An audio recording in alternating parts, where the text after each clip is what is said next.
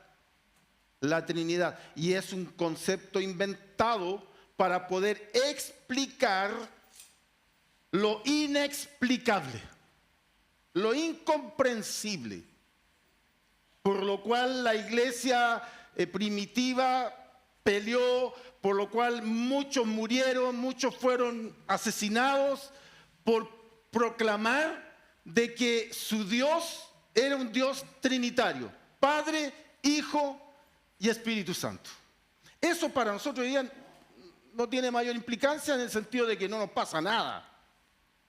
Pero la iglesia sufrió mucho para rescatar este paradigma de la Trinidad. ¿Y en qué va a interesarnos la Trinidad? ¿Dirá usted algo tanto teológico? Vamos a ver. Si Dios fuera uno solo,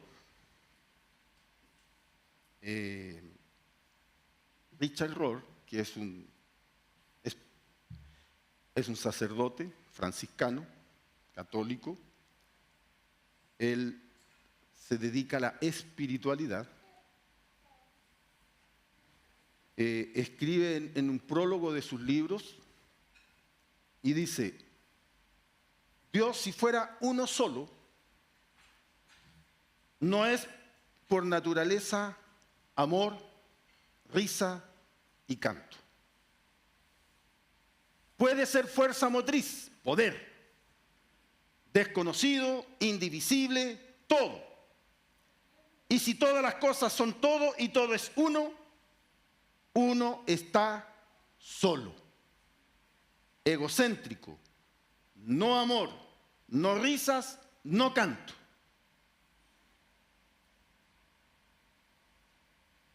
Si Dios fuera 2, él dice yin yang, bien y mal, varón y hembra, dualismo que contiende afirmando el mal y el bien y esforzándose, dice, por mantener la vida en un balance. Pero en el mejor de los casos, dice, sería un cara a cara. 2, cara a cara. Se estarían viendo entre ellos. Pero igual que nosotros tenemos un dicho, 1 es poco, 2, vamos a hacer puro dicho mío este. 1 es poco, 2 son muchos. Y 3, multitud, decimos nosotros.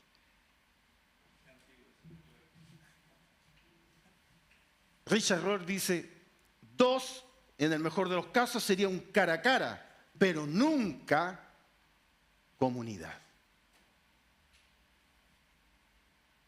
2 no forman una comunidad.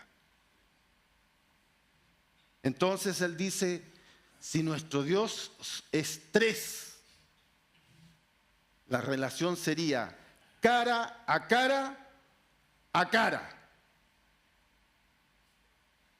Habría comunidad, habría algo que no nos gusta, ambigüedad, misterio, amor por el otro y por el amor del otro. Y en su interior estaría, dice, centrado en el otro, dándose de sí, amando, cantando y risas. Él trata de dar una explicación aquí de que en realidad pensar en que Dios es uno solo es muy egocéntrico. Y no podría, principal de las cosas, no puede haber expresión de amor, no puede haber amor, porque tendría que Dios amarse a sí mismo. Y el amor no se expresa amándose a sí mismo, eso es egocentrismo, hedonismo. El amor se expresa para con el otro. Entonces, ok, podríamos ser dos. Pero dice no hay comunidad. Cuando entramos en este concepto de la Trinidad y entender la relación que existe entre Padre, Hijo y Espíritu Santo, eso es un misterio que hasta el día de hoy no logra, ni hay forma de expresarlo, no hay forma de demostrarlo, no hay manera de graficarlo, siquiera un triángulo, no lo representa, dicen que no lo representa, es un círculo menos, es uno. Un triángulo parte con 3, no, pero tampoco lo representa. Entonces, muchos tratan de buscar algún símbolo para poder representar y entender esto de la Trinidad. ¿Por qué? Porque es una relación compleja. Y cuando entramos en esta relación compleja de 3, es que los teólogos, principalmente los griegos, inventaron un término dentro de la cultura que existía en ellos y en donde existía un baile, una danza, en donde se tomaban de las manos y se iban pasando de un lugar a otro. Nunca he visto esa danza, pero que existe entre los griegos. Y que era entonces bailar alrededor de un círculo. Bailar.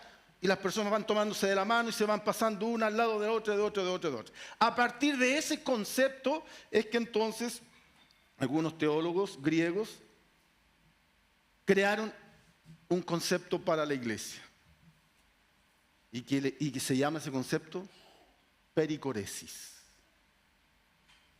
que es la danza, y se interpreta como la danza divina. 3.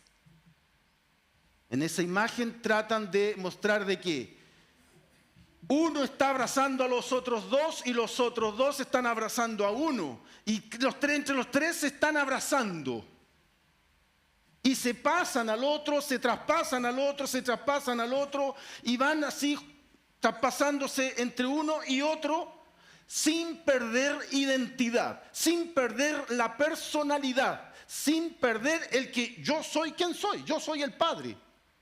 Pero en un momento Jesús pasa por mí y se ven 2. No es que se vea uno solo, se ven 2. O si se ve uno, no, siguen estando los 2 adentro. Sale uno, pasa el otro. Una cosa incomprensible. Muchos de ustedes ya se estarán preguntando, ¿y de dónde está sacando todo este invento que está diciéndonos aquí? Juan. Estamos leyendo Juan, ¿no es cierto?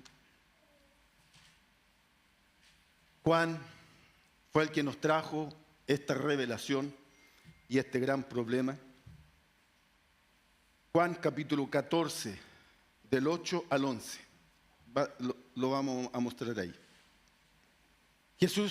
Felipe le dice a Jesús, Felipe, uno de sus discípulos, Maestro, has hablado todo este tiempo del Padre. ¿Quién es el Padre? Muéstranos al Padre. Has hablado todo este tiempo, llevamos 3 años.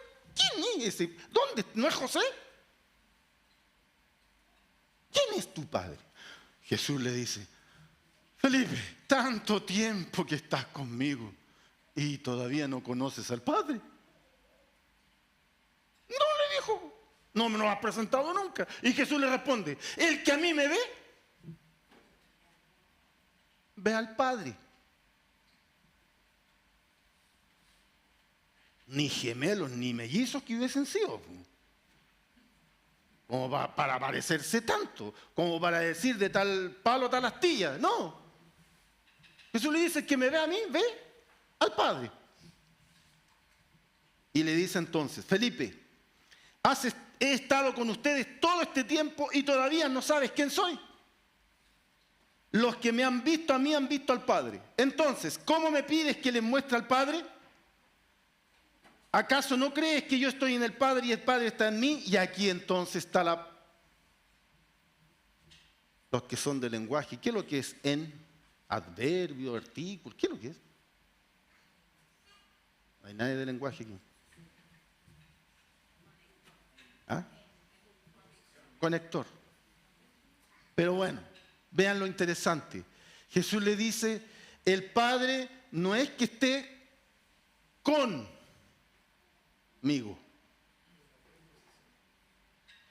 ¿Una preposición? Sí, ante, para, pon, en, entre, con. Preposición. No es que esté conmigo, sino que le dice, el Padre está en mí y yo estoy en el Padre. Y aquí viene la pericoresis. ¿Cómo explico esto de que yo esté en el otro y el otro esté en mí? Y Jesús comienza. ¿Acaso no crees que yo estoy en el Padre y el Padre está en mí? Las palabras que yo digo no son mías, sino que mi Padre, quien vive en mí, hace su obra por medio de mí. Solo crean que yo estoy en el Padre y el Padre está en mí, o al menos crean por las obras que me han visto hacer. Hay muchos pasajes en la Biblia y sobre todo en Juan, cuando comiencen a leer ahora, estudiar los siguientes capítulos, comiencen a prestar atención a esa forma como Jesús comienza a dirigirse en cuanto a la relación que Él tiene con el Padre. No se olviden, ¿a quién estamos conociendo? A Dios.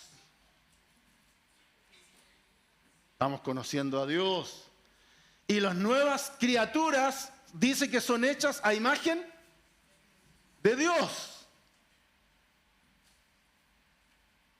Yo tengo que estar en el hermano y el hermano tiene que estar en mí.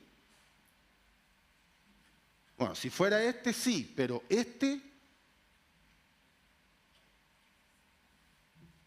¿cómo funciona eso? ¿Cómo funciona esto de la pericoresis que trata de alguna manera hacernos comprender y entender esta relación que existe en la Trinidad, que existe en nuestro Dios, entre el Padre, el Hijo y el Espíritu Santo? 3 en 1. Eso es la Trinidad. 3 personas en 1. Pero ocurrió algo. Al parecer al Padre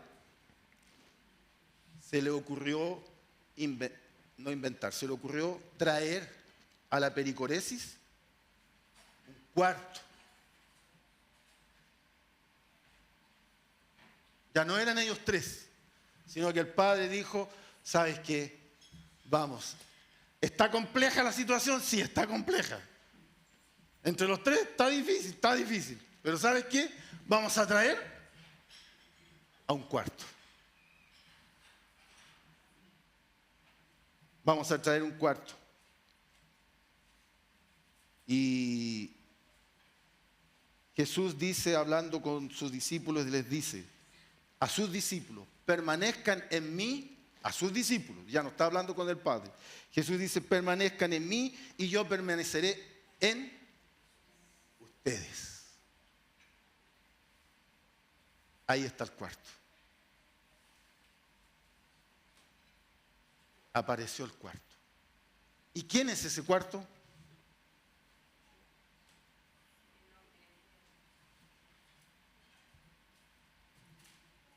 ¿Será usted? ¿Será el hermano que está a su lado? ¿A la izquierda? ¿A la derecha o derecha, izquierda? ¿Será el que está al frente? ¿Será el que está atrás? Que Jesús está en él. Y si Él está en Jesús, entonces Él está también en el Padre. Y si está en Jesús, si está en el Padre, está también en Espíritu Santo. Y Jesús después en sus palabras, hablando con los discípulos, la última oración que hice, yo enviaré otro, rogaré al Padre para que Él les envíe otro Consolador. Y Él estará con vosotros y habitará en ustedes. Aquí apareció el cuarto. Una danza que ya no es solo entre tres, sino que ahora es una danza entre cuatro, por decirlo de una manera así para entenderla. Porque este cuarto son muchos. Este cuarto actor son muchas personas. Como Dios le dijo a Abraham, son como las estrellas del cielo, son como la arena del mar. Este cuarto. Entonces, hermanos, ahora esta pericoresis es con cuatro, y ese cuatro es que estamos invitados a ella nosotros. Y yo quiero leer, si usted tiene allí su Biblia en su celular o donde la tenga, Juan capítulo 17. Y vamos a escuchar las palabras de Jesús y la oración de Jesús. ¿Qué mejor? Mucho mejor que mis palabras. Estas cosas habló Jesús y levantando los ojos al cielo dijo: Padre, la hora ha llegado, glorifica a tu Hijo, para que también tu Hijo te glorifique a ti. Como le has dado potestad sobre toda carne, para que dé vida eterna a todos los que le diste.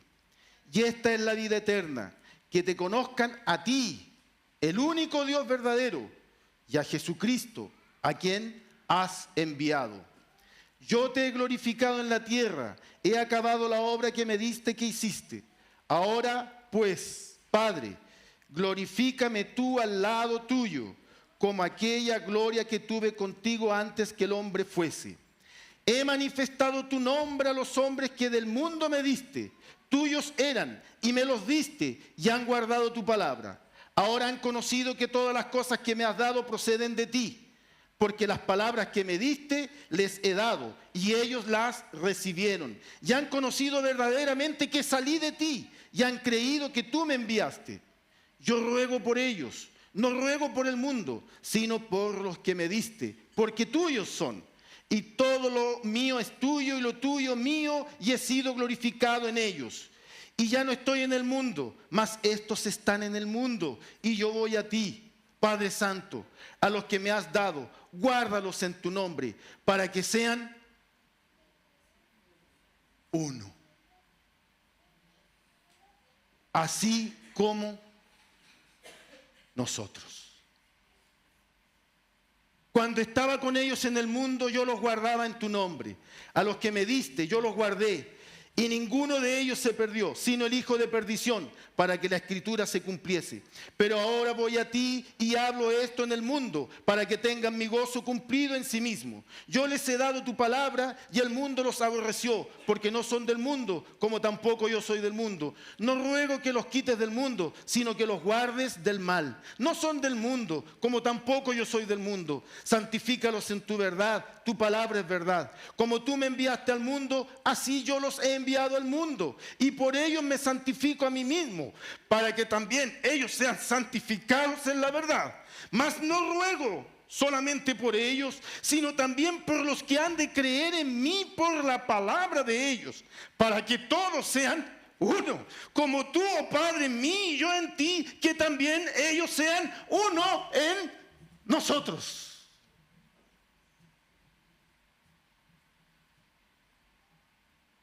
¿Cuál es la voluntad de Dios? ¿Cuál es el propósito de Dios para su vida? ¿Cuál es la voluntad de Dios para su vida? ¿Qué andamos inventando, hermanos? De que necesito conocer la voluntad, necesito conocer el propósito de Dios, de que necesito conocer el plan de Dios para mi vida. No es suficiente esto. No es suficiente esto. ser uno con Dios. Así como el Padre, el Hijo y el Espíritu Santo lo son. La gloria que me diste, yo les he dado, para que sean uno, así como nosotros somos uno. Yo en ellos y tú en mí, para que sean perfectos en unidad, para que el mundo conozca que tú me enviaste y que los has amado a ellos como también me has amado. Padre, aquellos que me has dado, quiero que donde yo estoy, también ellos estén conmigo, para que vean mi gloria que me has dado, porque tú me has amado desde antes de la fundación del mundo. Padre justo, el mundo no te ha conocido, pero yo te he conocido, y estos han conocido que tú me enviaste. Y les he dado a conocer tu nombre, y lo daré a conocer aún, para que el amor con que me has amado esté en ellos y yo en ellos. Hay una invitación, hermanos. Hay una invitación de parte del Padre, hay una invitación de parte de Jesús y hay una invitación que el Espíritu Santo está constantemente haciéndonos. Y esa es ser uno con Dios. ¿Por qué necesitamos ser uno con Dios? Porque nuestra fidelidad, nuestra obediencia, humanamente hablando, no es posible. Pero para Dios es posible. Si estoy en Dios, si estoy en la danza con Dios, todo aquello que para mí resulta imposible será posible. Será posible. Porque somos uno con Dios. ¿Cómo lo hacemos para ser uno con Dios? La Trinidad vivió un momento de crisis. No sé si crisis es el nombre correcto, pero vivió un momento en que estuvo en juego esta pericoresis, esta unidad. Y fue en el Getsemaní. Padre, no aguanto, no soporto. No aguanto, no soporto lo que tengo, que estoy viviendo y lo que voy a vivir. Mi voluntad, Padre, es que no pase por este sufrimiento.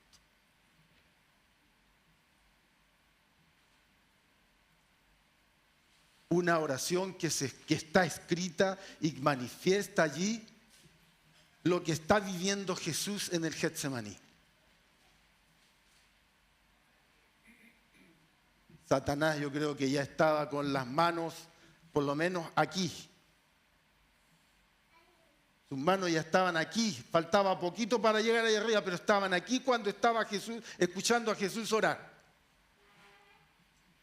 Pero Jesús termina la oración diciendo: no se haga mi voluntad, sino que se haga la tuya.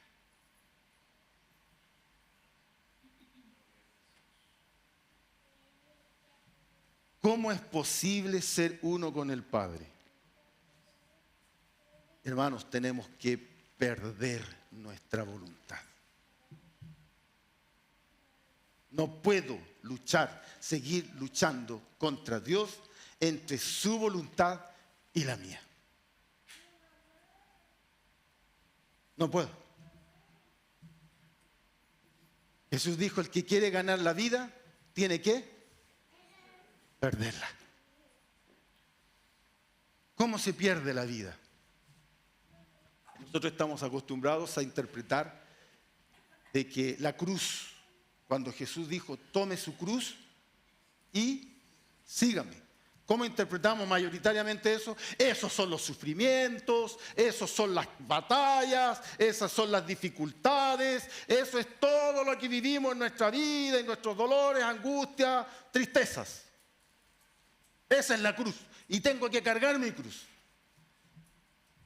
Este autor del libro, Danza Divina, dice, ¿y qué tal les parecería si interpretamos cargar la cruz como el proceso que tengo que caminar desde que cargo la cruz hasta que llego al lugar y muero, como el proceso en donde yo tengo que luchar para renunciar a mi voluntad?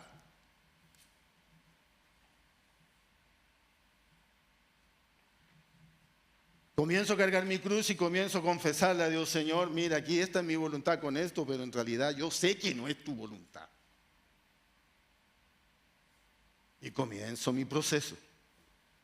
Padre, yo quiero ser uno contigo, yo quiero estar en ti, yo quiero que tú estés en mí, yo quiero sentirme parte de este cuarteto, yo quiero ser parte de la divinidad. Porque saben que el apóstol Pedro escribe de que una de las cosas que va a ocurrir, y la iglesia cristiana ortodoxa cree de esa manera. Nosotros creemos que vamos a ir para el cielo, predicamos y decimos que vamos para el cielo con la salvación. Ellos dicen no, la salvación consiste en que Dios habite en nosotros. Y se apoyan mucho en la epístola del apóstol Pedro, en donde dice que alcanzamos, nos vamos a ser bendecidos con la naturaleza divina. Padre, Jesús, Espíritu Santo, esta es una voluntad con la que cargo. Yo sigo insistiendo, mi cuerpo sigue insistiendo, mi mente sigue insistiendo, yo sigo insistiendo, pero yo sé, Padre, y conozco tu voluntad, sé que no es la misma mía. Voy cargando mi cruz, porque voy camino hacia ¿dónde? A morir. Morir todas mis voluntades, todos aquellos pareceres que yo tengo y mis arrogancias, todo, tiene que morir. Porque Dios tiene que hacerse manifiesto y hecho realidad en mí. La voluntad del Padre, la voluntad de Dios, para que yo pueda tener acceso ¿a dónde? A la danza divina. Él dice, ¿qué tal si interpretamos que cargar la cruz es empezar a batallar con mis dificultades que tengo para hacer la voluntad de Dios y dejar a este hombre, dejar a esta mujer que está alejado del propósito de Dios, de su voluntad? ¿Y para llegar a dónde? Para llegar al momento en que yo ya no existo más, yo muero. Y entonces podrá Dios, ¿qué podrá hacer Dios ahí en ese instante?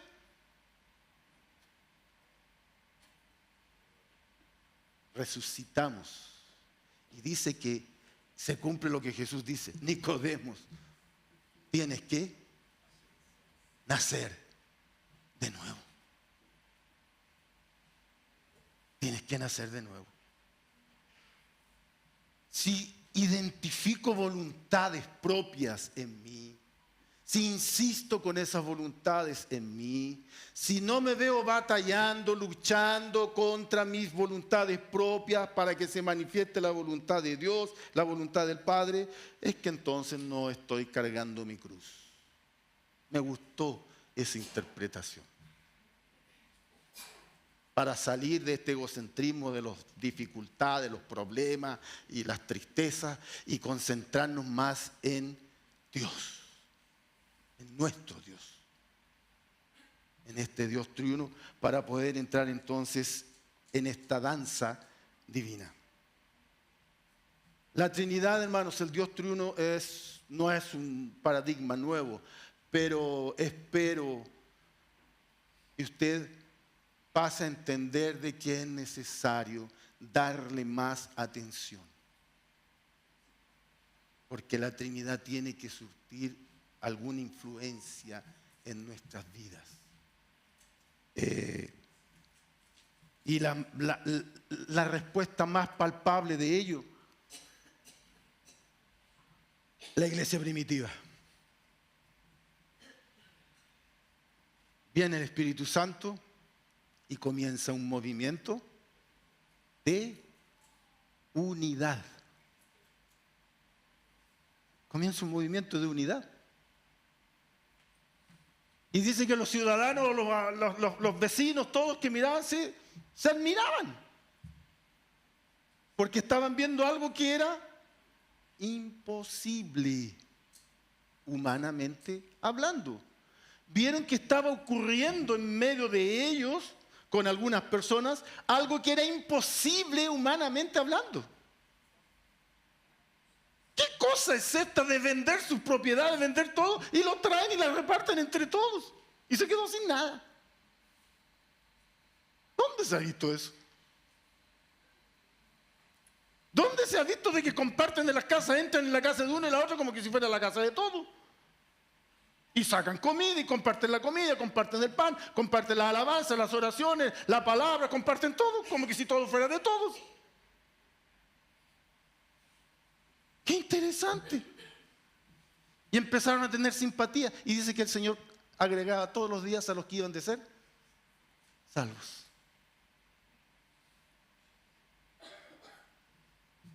Se ha tratado mucho de alcanzar, de lograr lo que la iglesia primitiva hizo, ocurrió allí. La iglesia católica, ¿saben cómo trata de emular eso? A través de los claustros que crea, de las hermanitas, las carmelitas, y se quedan en un lugar viviendo allí, no ven el mundo, no ven nada y tratan de tener todo ahí en común. Han habido otros movimientos también cristianos de que se van a unos territorios y tratan de vivir de la agricultura y tratan de vivir en comunidad, pero todos fracasan. Tienen muchas dificultades. Pero no es proyecto mío,